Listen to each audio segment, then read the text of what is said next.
ಕೂಡ ಅಲ್ಲೇ ಇದ್ದೀನಿ 2 ದಿನದಿಂದ. ಇವತ್ತು ಸಾಯಂಕಾಲ ರಿಸಲ್ಟ್ ತಮ್ಮ ಎದುರುಗಡೆ ಬರುತ್ತೆ. 5 ಸೀಟು, ಅದರಲ್ಲೂ ಸ್ಪೆಷಲಿ 5ನೇ ಸೀಟ್ ಹತ್ರ ಖಂಡಿತವಾಗ್ಲೂ ಆರಿಸ್ ಬರುತ್ತೆ. ಕಾಂಗ್ರೆಸ್ ಪಕ್ಷದ ವಿಧಾನ ಪರಿಷತ್ಗೆ ಹೋಗ್ತಾ ಇರುವಂಥ 5 ಸದಸ್ಯರು ಕೂಡ ಆರಿಸ್ ಬರ್ತಾರೆ, ಗೆದ್ದು ಬರ್ತಾರೆ. ಬಿಜೆಪಿ ಉಚ್ಚಾಟಿತ ಶಾಸಕರು ಹೇಳ್ತಿದ್ದಾರೆ ಆತ್ಮಸಾಕ್ಷಿಯಲ್ಲಿ ಮತ ಹಾಕ್ತೀವಿ ಅಂತ. ಅದೇ ರೀತಿ JDS ಮತ್ತೆ ಬಿಜೆಪಿಯಲ್ಲಿ ಇನ್ನು ಕೆಲವರು ಯಾರಾದರೂ ಇದ್ದಾರೆ ಮೇಡಮ್ ಮತ ಹಾಕಂತವ್ರು? ಅದನ್ನ ನಮಗೆ ಹೇಗೆ ಗೊತ್ತಾಗುತ್ತೆ, ಬಟ್ ನಾವು ಇಷ್ಟೇ ಹೇಳ್ಬೋದು, ನಮ್ಮ ಅಭ್ಯರ್ಥಿಗಳು 5 ಜನ ಇವತ್ತು ಗೆದ್ದು ಬರ್ತಾರೆ ಅಂತ ಹೇಳ್ಬೋದು.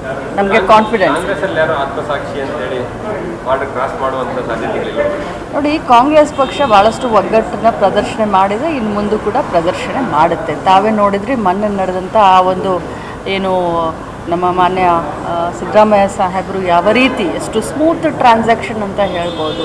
ಪ್ರಜಾಪ್ರಭುತ್ವದ ಇತಿಹಾಸದಲ್ಲೇ ಒಂದು ಒಳ್ಳೆಯ ಒಂದು ಬೆಳವಣಿಗೆ ಕಾಂಗ್ರೆಸ್ ಪಕ್ಷದಲ್ಲಿ ಸೆಟ್ ಮಾಡಿದ್ದಾರೆ. ಸೊ ಇದರ ಅರ್ಥನೇ ಕಾಂಗ್ರೆಸ್ ಪಕ್ಷದಲ್ಲಿರುವಂಥ ನಾವೆಲ್ಲರೂ ಕೂಡ ಒಗ್ಗಟ್ಟಿನಿಂದ ಇದ್ದೀವಿ ಅಂತ ಇದರ ಅರ್ಥ. Thank you sir. ನಾನು ಕೂಡ ಅಲ್ಲೇ ಇದ್ದೀನಿ 2 ದಿನದಿಂದ. ಇವತ್ತು ಸಾಯಂಕಾಲ ರಿಸಲ್ಟ್ ತಮ್ಮ ಎದುರುಗಡೆ ಬರುತ್ತೆ. 5 ಸೀಟು, ಅದರಲ್ಲೂ ಸ್ಪೆಷಲಿ 5ನೇ ಸೀಟ್ ಹತ್ರ ಖಂಡಿತವಾಗ್ಲೂ ಆರಿಸ್ ಬರುತ್ತೆ. ಕಾಂಗ್ರೆಸ್ ಪಕ್ಷದ ವಿಧಾನ ಪರಿಷತ್ಗೆ ಹೋಗ್ತಾ ಇರುವಂಥ 5 ಸದಸ್ಯರು ಕೂಡ ಆರಿಸ್ ಬರ್ತಾರೆ, ಗೆದ್ದು ಬರ್ತಾರೆ. ಬಿಜೆಪಿ ಉಚ್ಚಾಟಿತ ಶಾಸಕರು ಹೇಳ್ತಿದ್ದಾರೆ ಆತ್ಮಸಾಕ್ಷಿಯಲ್ಲಿ ಮತ ಹಾಕ್ತೀವಿ ಅಂತ. ಅದೇ ರೀತಿ JDS ಮತ್ತೆ ಬಿಜೆಪಿಯಲ್ಲಿ ಇನ್ನು ಕೆಲವರು ಯಾರಾದರೂ ಇದ್ದಾರೆ ಮೇಡಮ್ ಮತ ಹಾಕಂತವ್ರು? ಅದನ್ನ ನಮಗೆ ಹೇಗೆ ಗೊತ್ತಾಗುತ್ತೆ, ಬಟ್ ನಾವು ಇಷ್ಟೇ ಹೇಳ್ಬೋದು, ನಮ್ಮ ಅಭ್ಯರ್ಥಿಗಳು 5 ಜನ ಇವತ್ತು ಗೆದ್ದು ಬರ್ತಾರೆ ಅಂತ ಹೇಳ್ಬೋದು. ನಮಗೆ ಕಾನ್ಫಿಡೆನ್ಸ್.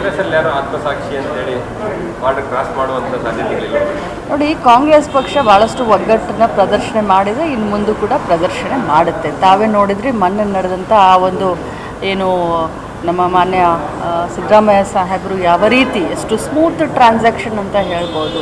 ಪ್ರಜಾಪ್ರಭುತ್ವದ ಇತಿಹಾಸದಲ್ಲೇ ಒಂದು ಒಳ್ಳೆಯ ಒಂದು ಬೆಳವಣಿಗೆ ಕಾಂಗ್ರೆಸ್ ಪಕ್ಷದಲ್ಲಿ ಸೆಟ್ ಮಾಡಿದ್ದಾರೆ. ಸೊ ಇದರ ಅರ್ಥನೇ ಕಾಂಗ್ರೆಸ್ ಪಕ್ಷದಲ್ಲಿರುವಂಥ ನಾವೆಲ್ಲರೂ ಕೂಡ ಒಗ್ಗಟ್ಟಿನಿಂದ ಇದ್ದೀವಿ ಅಂತ ಇದರ ಅರ್ಥ. Thank you sir.